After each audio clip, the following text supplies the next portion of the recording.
সাদ সালামি এই সাহাবী একদিন মদিনার এক রাস্তার পাশে বসে বসে কাঁদতেছে। আল্লাহর হাবিব সাল্লাল্লাহু আলাইহি ওয়াসাল্লাম জিজ্ঞাসা করলেন, হে সাদ, তুমি কেন কান্না করতেছো?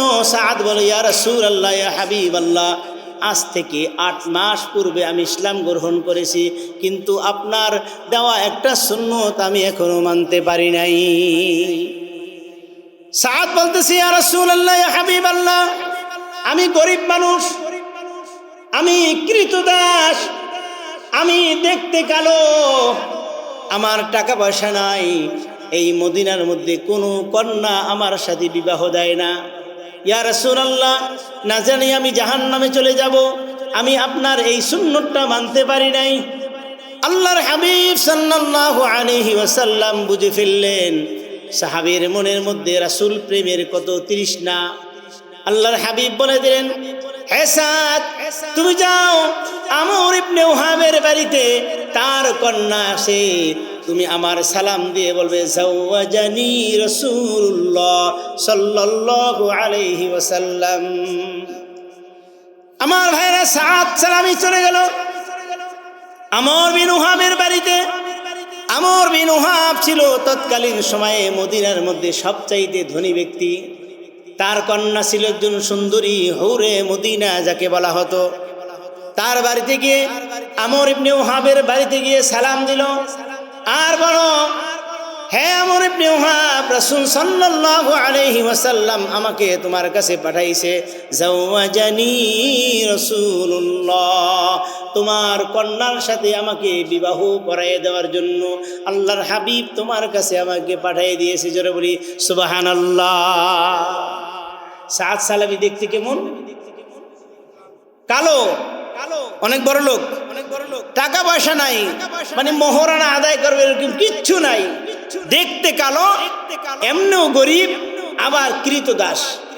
আমার ভাইয়েরা, এই কথা শোনার পরে আমর ইবনে ওহাব প্রথমে রাগ হয়ে গেলেন, কত বড় সাহস, আমি মদিনার সবচাইতে ধনী ব্যক্তি আর আমার কন্যার বিবাহের সংবাদ নিয়ে তুমি আসছো। তাকে বের করে দিয়েছে। আমার ভাইয়েরা, এই কথাটুকু আমর ইবনে ওহাবের কন্যা দরজার আড়াল থেকে শুনে ফেলছে, রাসূল সাল্লাল্লাহু আলাইহি ওয়াসাল্লাম পাঠিয়ে দিয়েছে। এই কথা শোনার পরে সাদ সালামি যখন চলে গেল, আমর ইবনে ওহাবের কন্যা সামনে এসে বলতেছে, আব্বাজান, আপনি মস্ত বড় ভুল করে ফেলেছেন। আপনি কি একবার খেয়াল করেছেন কে পাঠাইছে প্রস্তাব নিয়া? জনাবে মুহাম্মদ রাসূলুল্লাহ সাল্লাল্লাহু আলাইহি ওয়াসাল্লাম, যিনি 2 জাহানের সেরা সর্দার হবে, যার সুপারিশ ছাড়া জান্নাত মিলবে না, সেই মুহাম্মদ সাল্লাল্লাহু আলাইহি ওয়াসাল্লাম পাঠিয়েছেন। যান যান, রাসূলের কাছে গিয়ে বলেন আমর ইবনে ওহাবের কন্যা সাদ সালামির সাথে বিবাহে রাজি। আমর ইবনে ওহাব তার ভুল বুঝতে পারলেন, তাড়াতাড়ি করে রাসূল সাল্লাল্লাহু আলাইহি ওয়াসাল্লামের দরবারে চলে গেলেন। গিয়ে বললেন, সামিহনি ইয়া রাসূলুল্লাহ, ইয়া রাসূলুল্লাহ, ইয়া হাবিবাল্লাহ, আমার ভুল হয়ে গেছে, ক্ষমা করে দেন, আমি ভুল করে ফেলেছি।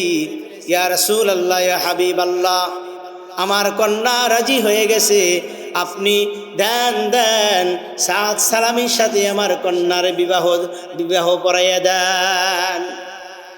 আল্লাহর হাবিব সাদ সালামিকে ডাকলেন। ডাকার পরে বিবাহ হবে একটা ঘোষণা দিয়ে দিলেন, সময় নির্ধারণ করে দিলেন এবং মহরানা 400 দিরহাম ধার্য করে দিলেন। সুবহানাল্লাহ বলেন। কেমনে মহরানা ফাঁকি দিবে এই চিন্তা করে।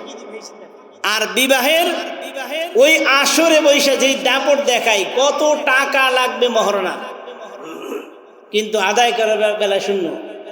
মনে মনে চিন্তা করে যে বাসর ঘরে গিয়া কি করব, ক্ষমা চেয়ে নেব। আর মেয়ের বাবাও চিন্তা করে যে ছেলে যেহেতু পাইছি বিদেশি বড় চাকরিওয়ালা, মহারণা বেশি ধরি। কারণ কি? আরে উদ্দেশ্য কি? উদ্দেশ্যও খারাপ, পদ্ধতিও খারাপ। মনে মনে চিন্তা করে যদি সাইরা দেয় তাইলে এগুলো আদায় করে নিতে পারবো। যদি সাইরা দেয় মানে গজবের চিন্তা আগেই মাথায় ঢুকছে। এই জন্য নিয়ম হচ্ছে ছেলের সামর্থ্য অনুযায়ী ছেলে বলবে কত টাকা সেই মহারণা আদায় করতে পারবে, এটি হচ্ছে নিয়ম। যাই হোক, সেদিকে যাব না। সাদ সালামের সাথে বিবাহর বন্ধনে আবদ্ধ হওয়ার একটা সময় নির্ধারণ করা হলো, আর মহারণা ধার্য করা হলো কত? 400 দিরহাম। সাদ সালামি বলে, ইয়া রাসূলুল্লাহ, আমার কাছে থেকে এমনি কিচ্ছু নেই, টাকা পয়সা কিচ্ছু নাই, আমি তো বিয়ে করতে পারি না। এই কারণে আল্লাহর হাবিব সাল্লাল্লাহু আলাইহি ওয়াসাল্লাম বললেন, ইয়া সাদ ইযহাব ইলা আবু বকর রাদিয়াল্লাহু আনহু, আবু বকরের কাছে যাও, আবু বকর তোমাকে 200 দিরহাম দিয়ে দিবে। জোরে বলি সুবহানাল্লাহ। আলীর কাছে যাও, আলী তোমাকে 200 দিরহাম দিবে। আলী রাদিয়াল্লাহু আনহু 200 দিরহাম দিলেন এবং কিছু বেশিও দিয়ে দিলেন। আবু বকর রাদিয়াল্লাহু আনহু 200 দিরহাম দিলেন, আবার কিছু বেশিও দিয়ে দিলেন। জোরে বলি সুবহানাল্লাহ। মহারণার টাকা হয়ে গেল। কিছু বেশি দিয়েছেন, রাসূল বলেন, ইয়া রাসূলুল্লাহ, প্রায় 600 দিরহামের কাছাকাছি। রাসূল সাল্লাল্লাহু আলাইহি ওয়াসাল্লাম বলেন, এই 400 দিরহাম তোমার বিবাহের মহারণা, বাকি টাকা দিয়ে যাও, বাজারে চলে যাও, বউয়ের জন্য কিছু বাজার করে নিয়ে আসো। সাদ সালামি চললেন সকালবেলা ফজরের পরে, বাজারে যাইতেছে। আমার ভাইয়েরা, লক্ষ্য করে দেখুন, আশিকে রাসূল কাকে বলে? সাদ সালামি যখন ফজরের পরে বাজারের দিকে যাইতেছে, অমনি ভাবে বেলাল রাদিয়াল্লাহু আনহু ডাক দিতেছে, আন্নাফির আন্নাফির, অর্থাৎ যুদ্ধের দামামা বেজে গেছে। আল্লাহর হাবিব সাল্লাল্লাহু আলাইহি ওয়াসাল্লাম যুদ্ধের জন্য আহ্বান করেছে। আশিকে রাসূল কে হতে চাও? যুদ্ধের জন্য নাম লেখাও, নাম লেখাও। সাদ সালামি বাজারের প্রান্তে চলে গেছে। প্রায় এই সময় শুনতে পাইলেন আল্লাহর হাবিব সাল্লাল্লাহু আলাইহি ওয়াসাল্লাম যুদ্ধের জন্য ডেকেছেন। আমার ভাইয়েরা, অনেক বড় ঘটনা, সেদিকে যাব না, সংক্ষেপে বুঝাই দেই আশিকে রাসূল কাকে বলে। সাদ সালামি যুদ্ধের কথা শুনে বাজারের কথা ভুলে গেলেন, স্ত্রীর কথা ভুলে গেলেন, সবার কথা ভুলে গেলেন। বাজারে গিয়ে হেলমেট কিনলেন, লোহার হেলমেট, এবং ঢাল তলোয়ার যা লাগলেন কিনলেন। একটা ঘোড়া ক্রয় করলেন যুদ্ধের জন্য, যুদ্ধের মাঠে সাবাইয়া পড়লেন। জোরে বলি সুবহানাল্লাহ। তুমুলভাবে যুদ্ধ চলল। যুদ্ধ করতে করতে করতে এক পর্যায়ে সাদ সালামি শহীদ হয়ে নিচে পড়ে গেলেন। আমার ভাইয়েরা, সাদ সালামি চিন্তা করছিলেন, আজকে যদি আমার বিবাহ হয়, মদিনার সবচাইতে হুরে মদিনার সাথে আমি বাসর করব। পুষ্প কাননে রাত্রির গভীর অন্ধকারে আমার স্ত্রীর সাথে মহামিলনে আবদ্ধ হব।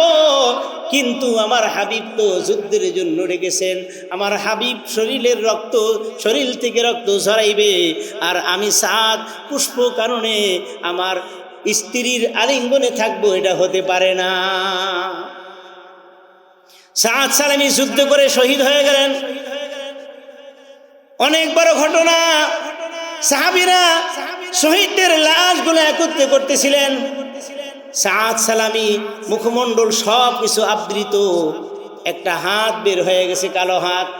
সাহাবীরা চিন্তা করতেছেন, আমাদের মনে হয় তো এটা সাদ সালামির হাত, কিন্তু না না, সাদ সালামির তো আজকে বিবাহের দিন, সে তো আসার কথা না। রাসূল সাল্লাল্লাহু আলাইহি ওয়াসাল্লাম তাকে যুদ্ধের জন্য আহ্বান করে নাই, কিন্তু আবার সন্দেহ করে, মনে হয় সাদ সালামির হাত।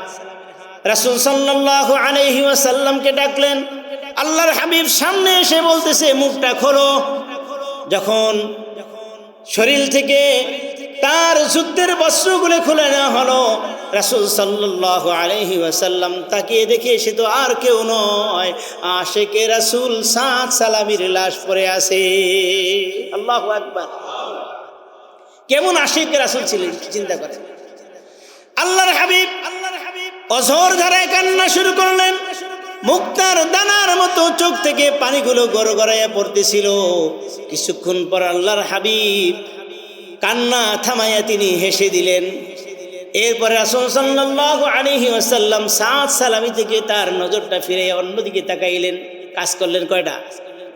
প্রথম কানলেন, এরপরে হাসলেন, এরপরে মুখটা ফিরেই নিলেন। সাহাবীরা জিজ্ঞাসা করলেন, ইয়া রাসূলুল্লাহ, ইয়া হাবিবাল্লাহ, আপনি কেন কাঁদলেন, আবার হাসলেন, আবার মুখটা ফিরেই নিলেন, কারণটা কি? আল্লাহর হাবিব সাল্লাল্লাহু আলাইহি ওয়াসাল্লাম বলেন কান্নার কারণ হচ্ছে এই সাদ সালামি আজকে বিবাহ বন্ধনে আবদ্ধ হবে, মদিনার সবচাইতে সুন্দরী মেয়ের সাথে বাসর করবে।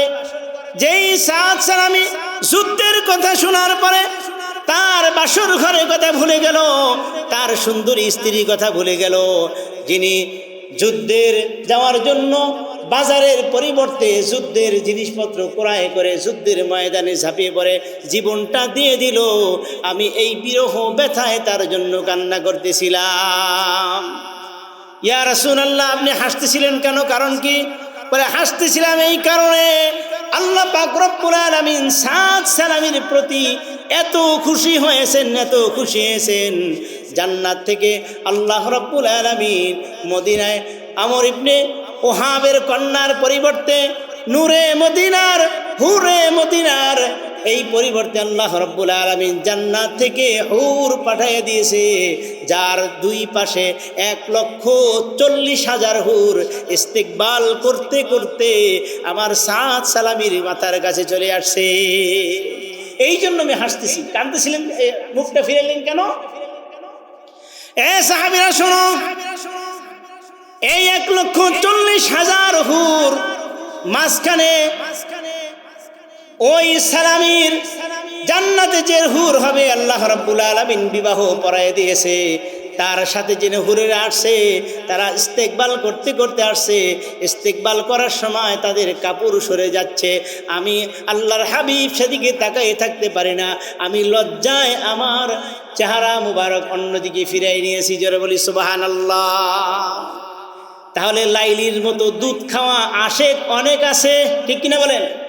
সিন্নি খাওয়ার আশেক অনেক আছে, কিন্তু রাসূলের সুন্নত জিন্দা করতে যদি রক্ত দিতে হয়, রক্ত দেওয়ার মতো আশেক কিন্তু আমাদের মাঝে নাই, ঠিক কিনা বলেন? আমরা এরকম আশেক হতে চাই, রাসূল সাল্লাল্লাহু আলাইহি ওয়াসাল্লামের দিন জিন্দা করার জন্য যদি রক্ত দিতে হয়, রক্ত দিতে প্রস্তুত আছে কিনা বলেন? আল্লাহ রাব্বুল আলামিন আমাদেরকে রক্ত দেওয়া আশেকে রাসূল হিসেবে কবুল করুন, সকলে আমিন। আমার ভাইয়েরা, তাহলে আল্লাহ রাব্বুল আলামিন বলে দিলেন, হে রাসূল, তারা যদি আমাকে ভালোবাসতে চায় তাহলে আপনাকে যেন অনুসরণ করে, আপনাকে অনুসরণ করলে আমি আল্লাহ রাব্বুল আলামিন 2টা পুরস্কার সাথে সাথে দিব। 1 নাম্বার ইউহিব্বুকুমুল্লাহ, আমি আল্লাহ রাব্বুল আলামিন তাদেরকে ভালোবাসবো। 2 নাম্বার ওয়াগফির লাকুম যুনুবাকুম, আমি তার জীবনের সমস্ত গুনাহগুলো ক্ষমা করে দেব। আর আল্লাহর হাবিব সাল্লাল্লাহু আলাইহি ওয়াসাল্লাম বলেন, মান আহাব্বা সুন্নতি ফাকাদ আহাব্বানি ওয়া মান আহাব্বানি কানা মাইয়া ফিল জান্নাহ, যে আমার সুন্নতকে জিন্দা করলো সে যেন আমি রাসূল সাল্লাল্লাহু আলাইহি ওয়াসাল্লামকে মুহাব্বত করলো, যে আমার সুন্নতকে মুহাব্বত করলো সে আমাকেই মুহাব্বত করলো, আর যে আমি রাসূলকে মুহাব্বত করলো কানা মাই ফিল জান্নাহ, সে আমার সাথে একই জান্নাতে থাকবে। জরুরি সুবহানাল্লাহ। আল্লাহ রাব্বুল আলামিন আমাদেরকে প্রকৃত আশিকে রাসূল হয়ে রাসূল সাল্লাল্লাহু আলাইহি ওয়াসাল্লামের দিন আমরা যেন জড়িয়ে জীবনকে পরিপূর্ণ জীবন সাজাইতে পারি। আল্লাহ রাব্বুল আলামিন তৌফিক দান করুক। ওয়া আখির